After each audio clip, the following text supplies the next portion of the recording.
Hi guys, this is Ange. Who is Hosea Knowlton? 46 at the time of the Borden trial, Hosea Knowlton was born in Durham, Maine on May 20th, 1847. He was the eldest son of Reverend Dr. Isaac Case Knowlton, the pastor of the Universalist Church in New Bedford, Massachusetts. A devotion to faith in which he was raised appears to have characterized and defined Hosea Knowlton's life. He belonged to the Universalist Society from 1872, was superintendent of a Universalist Sunday school for 3 decades, and acted as church society treasurer. The Universalist denomination originated in the 18th century and teaches it is God's purpose to save every individual from sin through divine grace, revealed in Jesus. He belonged to the Universalist Society from 1872, was superintendent of a Universalist Sunday school for 3 decades, and acted as church society treasurer. The Universalist denomination originated in the 18th century and teaches it is God's purpose to save every individual from sin through divine grace, revealed in Jesus. The church's official creed include the statement, "We believe that holiness and true happiness are inseparably connected, and that believers ought to be careful to maintain order and practice good works, for these things are good and profitable unto men."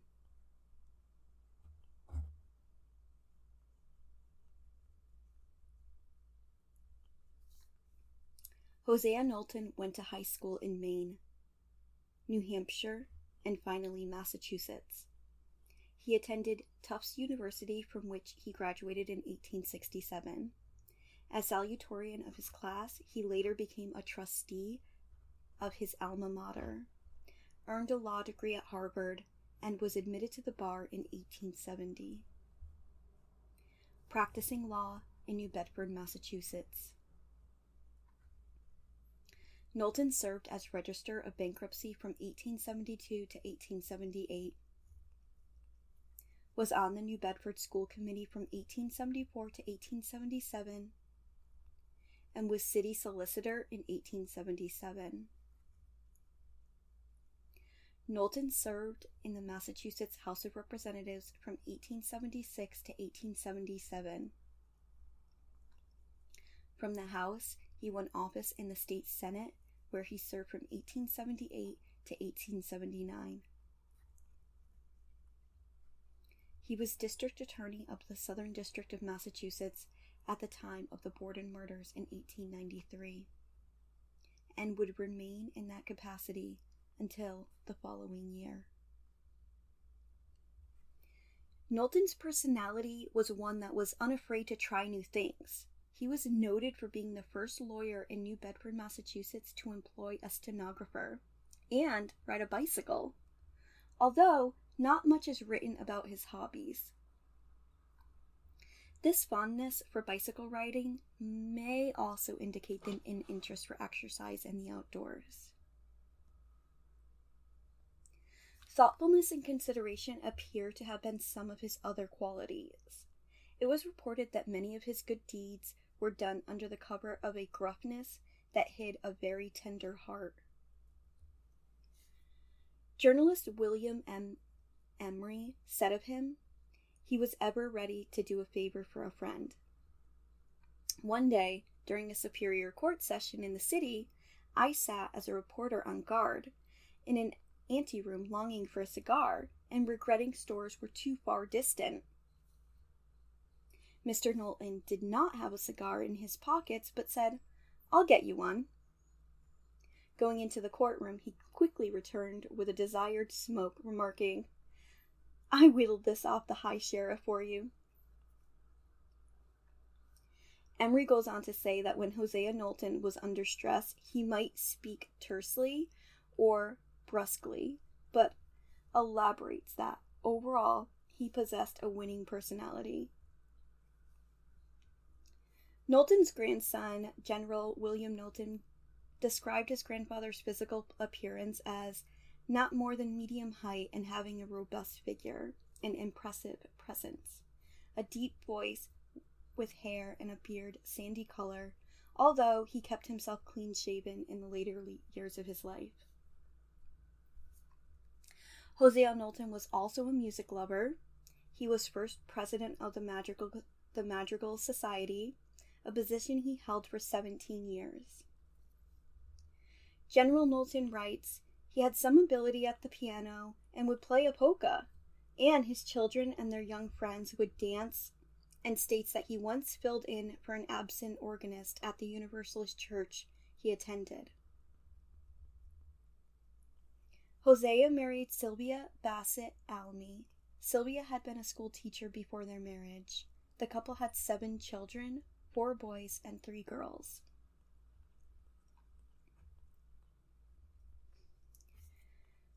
Knowlton's questioning of Lizzie at the Borden inquest shows him to have been a clear and precise examiner, yet his persistence as a questioner is what sets him apart from the average prosecutor. This talent is strikingly illustrated by the following passage from the inquest, when he questions Lizzie's story of having slowly eaten some pears in the barn during the time her father was killed. Knowlton found this tale suspicious. Question: you were feeling better than you did in the morning? Better than I did that night. You were feeling better than you were in the morning. I felt better in the morning than I did that night. That is not what I asked you. You were then, when you were in that hot loft, looking out the window and eating 3 pears, feeling better, were you not, than you were in the morning when you could not eat any breakfast? I never eat any breakfast. You did not answer my question, and you will, if I have to put it all day. Were you then, when you were eating those 3 pears in the hot loft, looking out of that closed window, feeling better than you were in the morning when you ate no breakfast? I was feeling well enough to eat pears. Were you feeling better than you were in the morning? I don't think I felt very sick in the morning, only, yes, I don't know, but I did feel better. As I say, I don't know whether I ate any breakfast or not, or whether I ate a cookie. Were you then feeling better than you did in the morning? I don't know how to answer you, because I told you I felt better in the morning anyway. Do you understand my question? My question is whether, when you were in the loft at that barn, you were feeling better than you were in the morning when you got up. No, I felt about the same. Knowlton apparently took on this famous case with reluctance. According to David Kent in 40 Wax, after being informed by the Attorney General of Massachusetts, Albert Pillsbury, that he, Knowlton, would be chief prosecutor for the Lizzie Borden case, he wrote to Pillsbury, "Personally, I would like very much to get rid of the trial of the case, and fear that my own feelings in that direction may have influenced my better judgment. I feel this all the more upon me." Later in the same letter, Knowlton stated that he did not anticipate a conviction, remarking that there is very reasonable expectation of a verdict of not guilty. More alarmingly, he indicated that neither he nor Pillsbury believed they had the full facts of the case, writing, "Nothing has developed which satisfies either of us that she is innocent. Neither of us can escape the conclusion that she must have had some knowledge of this occurrence." This admission indicates an intention to prosecute despite the sense that neither of them was competent. They possessed the full story of the case. Some knowledge of the occurrence is not the same as Lizzie having planned and committed the acts entirely by herself.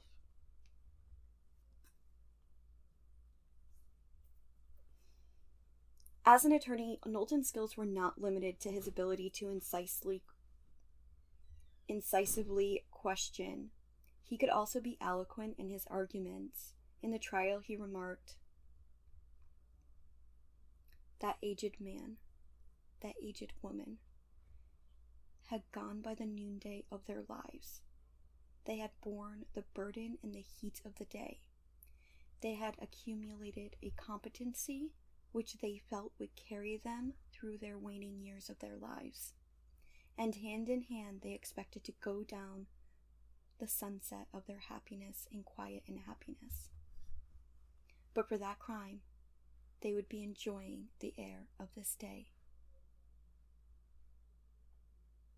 Knowlton could likewise be astute, as when he ridiculed the possibility of a killer coming in from the outside the household. During the summation of the trial, he stated, "Never mind the impossibility for the present of imagining a person who was so familiar with the habits of that family, who was so familiar with the interior of that house, who could foresee the things that the family themselves could not see, who was so lost to all human reason, who was so utterly criminal as to act without any motive whatsoever, as to have gone to that house that morning, to have penetrated through the cordon of Bridget and Lizzie, and pursued that poor woman up the stairs to her death, and then waited, weapon in hand, until the house should be filled up with people again, that he might complete his work. The assumption that an outside killer would have no motive whatsoever is a rhetorical flourish unwarranted by facts. A murderer from outside the household might have had a motive that the authorities have had to ferret out." Knowlton also made a well-taken point at the trial about how Lizzie might benefit from class prejudices by contrasting her with Bridget Sullivan.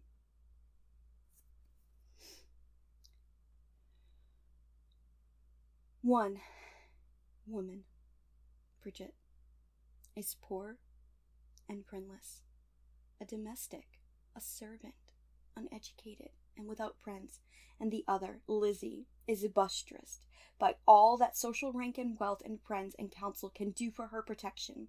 Supposing those things have been suggested against Lizzie Borden had been found against Bridget Sullivan, poor, friendless girl. Supposing she had told wrong stories, supposing she had put up an impossible alibi, supposing she had put up a dress that never was worn that morning at all, and when the coils were tightening around her and burned a dress up that it should not be seen, what would you think of Bridget? Is there one law for Bridget and another for Lizzie? God forbid. Just as Lizzie's lawyers would attempt to use sexist stereotypes of pro-female character in Lizzie's behalf, Knowlton tried to use anti-female sexist prejudices to her detriment. In his summation at trial, he tried to use the idea of feminine wiles to persuade the all-male jury to overlook the fact that all witnesses agreed she was neither bloodstained nor even disheveled when they saw her right after the brutal murders. How had she appeared clean and neat as a pin after viciously slashing her father 10 times? I cannot answer it, Knowlton said to the jurors. You cannot answer it. You, neither murderers nor women. You have neither the craft of the assassination nor the cunning and deftness of the sex. Although Lizzie's inquest testimony was excluded from the trial, many of the public read it while the trial was still in progress, as it was published in its entirety in the New Bedford Evening Standard on Monday, June 12th. In fact, it was Hosea Knowlton who had provided the Standard with a copy of Lizzie's inquest testimony, subject to release the moment it was admitted or excluded.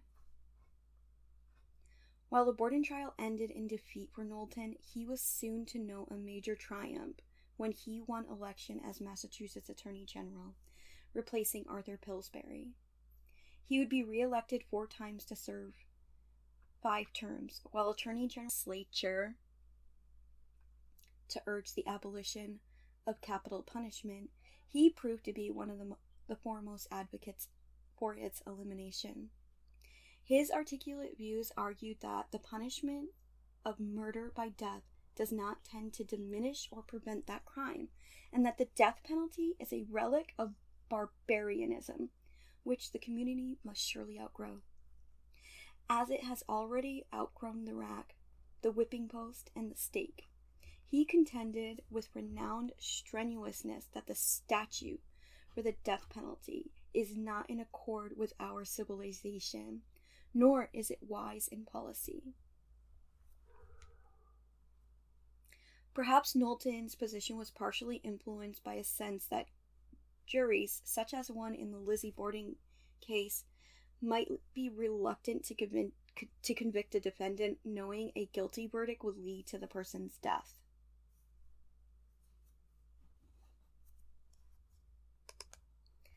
When one examines the trial itself, there is little doubt that a great deal was going on that had little to do with gender and a great deal to do with class and social connections. You see, Fall River was a close-knit community, and the Bordens were prominent members. The judge at the first hearing had known the family and was distressed to the point of tears at having to remand Lizzie to trial. The district attorney, Hosea Knowlton, had known Andrew Borden.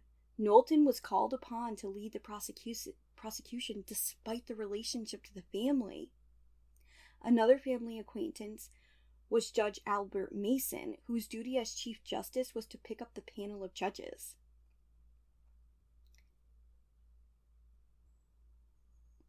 He was to pick up the panel of judges to preside on the actual trial. He prominently chose himself.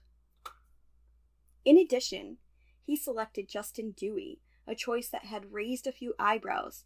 Dewey had been appointed to the bench by then-Governor George Robinson, who now happened to be the lead attorney on Borden defense team. Robinson had also served on an important judiciary committee with Mason. The political ties between the defense and 2 of the judges might not have biased the court, but it certainly left the doors open for such accusations.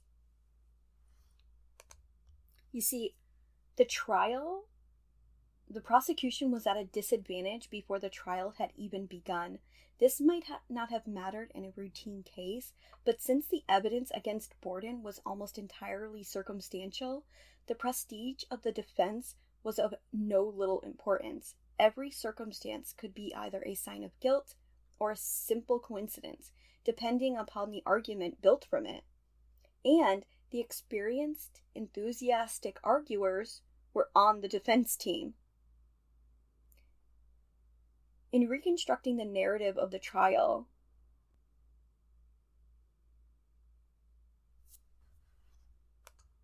today, a woman of good social position, of hitherto unquestioned character, a member of a Christian church, and active in its good works, the own daughter of one of the victims, is at the bar of this court, accused by the grand jury of this county of these crimes.